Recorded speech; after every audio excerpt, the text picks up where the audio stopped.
Today's a big day for the current prophet of the Church of Jesus Christ of Latter-day Saints. President Russell M. Nelson is celebrating his 100th birthday. So Nelson was born September 9th, 1924, right here in Salt Lake City. And that's where we find ABC4's Annika Johns, who spent her day at Temple Square learning about the life of the prophet. What can you tell us, Annika? Well, Sarah, Brian, I want to put 1924 into perspective for you, okay? So I was just chatting with our 5 p.m. producer, Peter, and he told me that sliced bread came out in 1928, making President Nelson older than sliced bread. Now that is got to be the best thing I've ever heard all day. Now some other fun facts about 1924. That was also the first year the Macy's Thanksgiving Day Parade ever happened. That was also the year that the first ever Winter Olympic Games took place. Like Olympic game #1 for the Winter Olympics took place that year in France. Now obviously we were talking about the world a little bit there, but now let's look at President Nelson. We have 100 years to cover over at 4 o'clock. We talked about his early life, but now let's take a look at his time as an apostle and, of course, as we know him right now, as a prophet.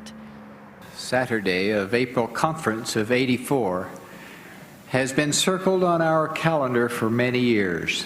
This was the moment Russell M. Nelson's name became known across the world, when he was ordained and sustained as a member of the Quorum of the 12 Apostles in April 1984. Brothers and sisters, little did we know that on that day, my name would be presented as a member of the Quorum of the 12. While serving as a member of the 12, Nelson was assigned to oversee the church's affairs in Europe and Africa. There he was tasked with opening nations under communist rule to allow the preaching of the gospel. During his time overseas, Nelson dedicated Hungary, Bulgaria, and 6 countries on the Balkan Peninsula for the preaching of the gospel. I am humbly grateful for your sustaining support. On January 14, 2018, Nelson was ordained and set apart as the 17th president of the church. Since then, he has replaced home and visiting teaching with ministering, adjusted the Sunday meeting schedule, asked members to use the full name of the church, and announced the construction of 168 temples.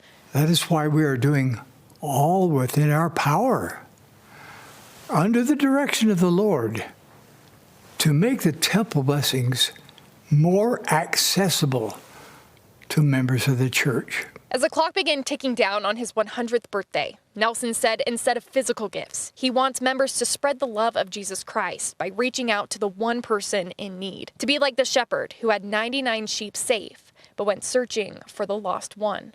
My dear brothers and sisters, I testify that this is the Church of Jesus Christ of Latter-day Saints. He stands at its head. We are his disciples.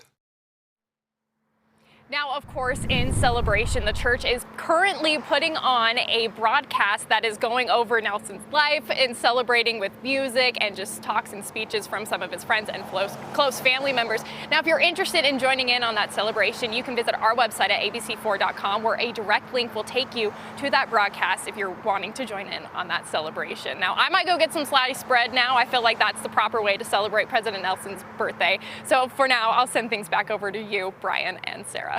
All right, Annika, thank you so much.